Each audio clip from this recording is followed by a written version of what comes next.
आइए S online एटो में आप लोगों का स्वागत है।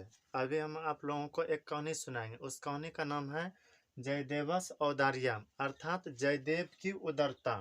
यदि इस वीडियो को आप लोग शुरू से आखिरी तक देख लिए तो जयदेव का पूरा जीवनी आप लोग समझ लीजिएगा कि आखिर किस तरह से इनके साथ क्या हुआ था।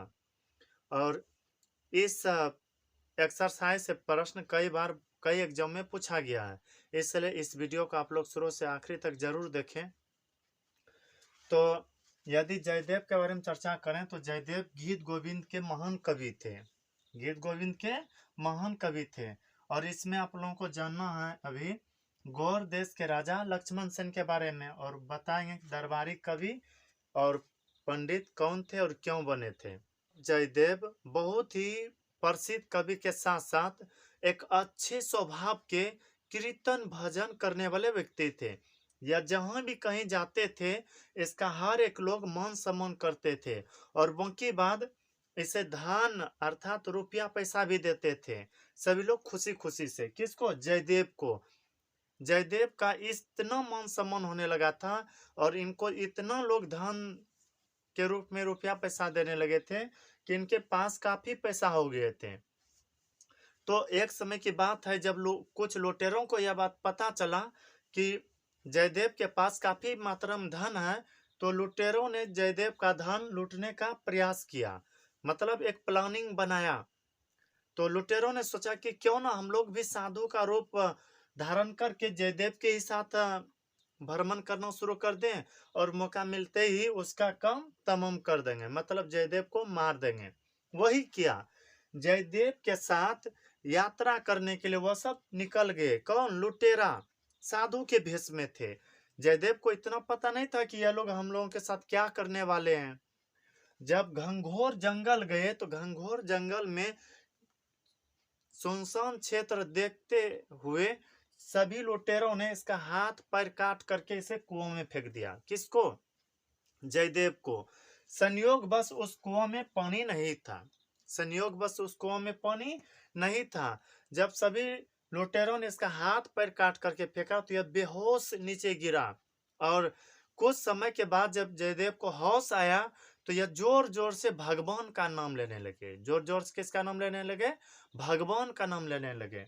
और उसी दिन गौर देश के राजा लक्ष्मण सेन कुआं के बगल के रास्ते से गुजर रहे थे। जब मनुष्य की आवाज सुना चिल्लाने का तो इनको लगा कि शायद लगता है आस पास से ही कहीं से आवाज आ रहा है। तो फिर पता चला कि कुआं में कोई मानव गिरा हुआ है। तो अपने सेवकों को आदेश दिया कि देखो कुआं में कौन गिरा है और उसको जल्दी से निकालो। जब निकाला गया तो पता चला वह जयदेव था। कौन था? जयदेव। उसको मान सम्मान पूर्वक राजा लक्ष्मण सेन अपने राजमहल लेकर के आए। राजमहल में उसका उपचार किया गया, इलाज किया गया, और जब वह ठीक हो गए तो राजा लक्ष्मण सेन जो कि गौर देश के राजा थे, उन्होंने जयदेव को अपना दरबारी कवि बना लिया। कौन सा कवि बना लिया? दरबारी कवि। दरबारी कवि के साथ साथ पंडित जी का भी पद उसको दिया। किसको? जयदेव को। यह पद उस समय बहुत बड़ा पद हुआ करता था। तो जयदेव से ऐसे कई बार पूछा गया था कि आपका हाथ पैर किसने काटा, आप कुछ तो बताइए, उसके बाद हम खोज खाज करके उसको सजा देंगे। लेकिन कुछ भी नहीं बताते थे कि कैसे काटा, क्यों काटा, बताना ही नहीं चाहते थे। तो एक समय की बात है जब महाराज ने सोचा कि हम अपने राजमहल में उत्सव मनाएंगे, तो उस उत्सव को और अच्छा सा यादगार बनाने के लिए बहुत सारे ऋषि मुनि साधु संतों को आमंत्रित किया था। तो बहुत सारे ऋषि मुनि साधु संत आए थे। उसी बीच वह लुटेरा भी साधु का रूप धारण करके आए थे दान लेने के लिए, भिक्षा लेने के लिए। जयदेव ने जैसे ही उन लुटेरों को देखा तो वह पहचान गए और सोचने लगा कि यही जो कि अभी साधु बन करके आए हैं, यही वह लुटेरा था जिन्होंने कि मेरा हाथ पैर काटा है।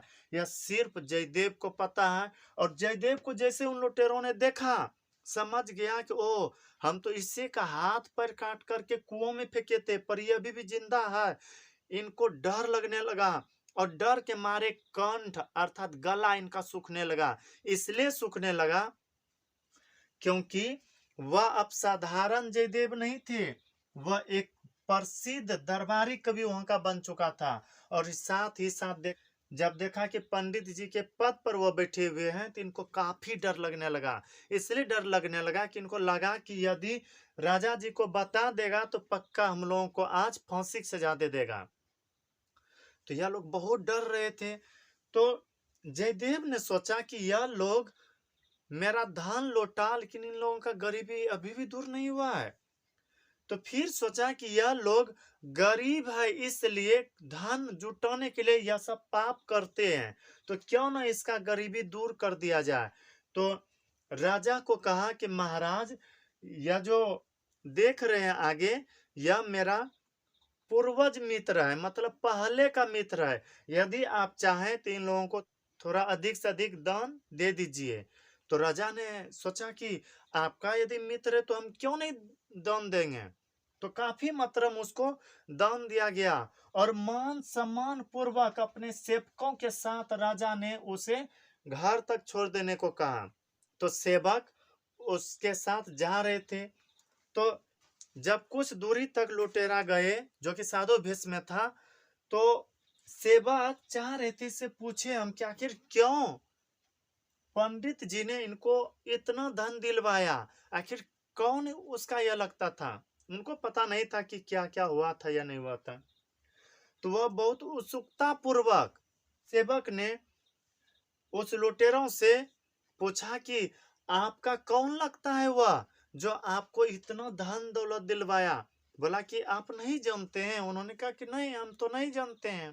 कहा कि एक समय की बात है जब हम लोग किसी राज दरबार में रहते थे, तो वहां पर वह जो कि आपका पंडित जी अभी बन करके बैठा हुआ है, वह कर्मचारी था, परंतु उन्होंने महा अपराध किया वहां पर, जिसके कारण से राजा ने उनको मृत्यु दंड देने के लिए कहा। लेकिन हम लोग थोड़ा दयावान थे, जो उसका हाथ पैर काट करके ही छोड़ दिए, इसलिए हमको इतना धन दिलवाया।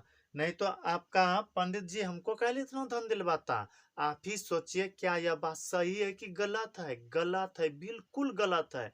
क्योंकि जयदेव बहुत अच्छे स्वभाव के थे, कीर्तन भजन करके अपना भरण पोषण करते थे, लोग बहुत इसको मानते थे। लेकिन लुटेरों ने इनको बर्बाद कर दिया हाथ पैर काट करके। पर अपना मान सम्मान बढ़ाने के लिए, अपना बड़ाई करने के लिए लुटेरों ने यह सब कहा। किसको? सेवक को। जैसे इतना बात बोला कि वह पहले दुराचारी था, उनको मृत्यु दंड का सजा दिया गया था, पर हम लोगों ने दया करके उसको छोड़ दिए। जैसे इतना बात बोला वैसे ही पृथ्वी फट गए, पृथ्वी फट गए और उसी में सभी लुटेरा समा गए, मतलब गिर करके मर गए। शायद पृथ्वी को यह बात अच्छा नहीं लगा होगा, क्योंकि जयदेव कितना अच्छा व्यक्ति थे, जिन्होंने कि उनको मृत्यु दंड देने के बजाय अच्छा से धन दौलत दिलवाया कि यह लोग गरीब है, गरीब होने कारण से ये कुछ भी करते हैं। यदि हम उनका गरीबी दूर कर दें तो शायद आज के बाद ऐसा कम नहीं करेगा। लेकिन महापाप इन लोगों ने किया झूठ बोल करके, जिसके कारण से धरती फटा और उसमें समा गए। यह घटना खुद अपने आंखों से देखा उस सेवक ने। और सेवक दौड़ते हुए गए महाराज के पास। उसी जगह पर बैठा हुआ था जयदेव। कौन बैठा हुआ था? जयदेव। और सारा बात कह सुनाया कि ऐसा ऐसा हुआ था, हम पूछे थे और उन्होंने ऐसा कहा। और जैसे ही इतना बात सुना, जयदेव ने कहा कि ओह, हमने सोचा कि शायद वह लोग गरीब हैं, गरीब होने के कारण से धन जुटाने के लिए पाप करते हैं। यदि हम उनको धन देकर थोड़ा अमीर बना दे तो आज के बाद ऐसा पाप नहीं करेगा। लेकिन ऐसा नहीं हुआ, हमारे ही कारण से उन लोगों का प्राण चल गया, हमारे ही कारण से उन लोगों का प्राण चल गया। इसलिए हे भगवान, आप लोग उनका उद्धार करें। इतना बात जैसे कहा, वैसे ही जयदेव का हाथ पैर फिर से पहले की तरह ठीक हो गया। ठीक इसलिए हुआ क्योंकि देखिए जयदेव की उदारता कितना अच्छा है। अपने दुश्मनों के प्रति, जो कि बहुत गलत सोच के आधार पर वह जयदेव के बारे में बुरा भला कहा, पर उनके बारे में इतना दया दिखाया किसने? जयदेव ने।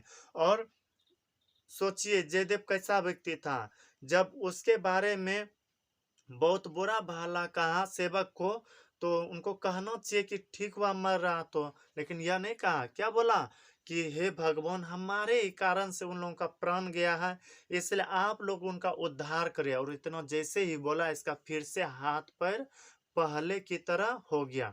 बस यही था जयदेव की उदारता। अब आप लोगों को इससे पूछ सकता है मुख्य रूप से गीत गोविंद के रचनाकार कौन है? जयदेव। गीत गोविंद का रचनाकार कौन है? जयदेव। जयदेव कहाँ का दरबारी कवि था? गौर देश का। किस देश का? गौर देश का। जयदेव किसके दरबारी कवि थे? लक्ष्मण सेन का।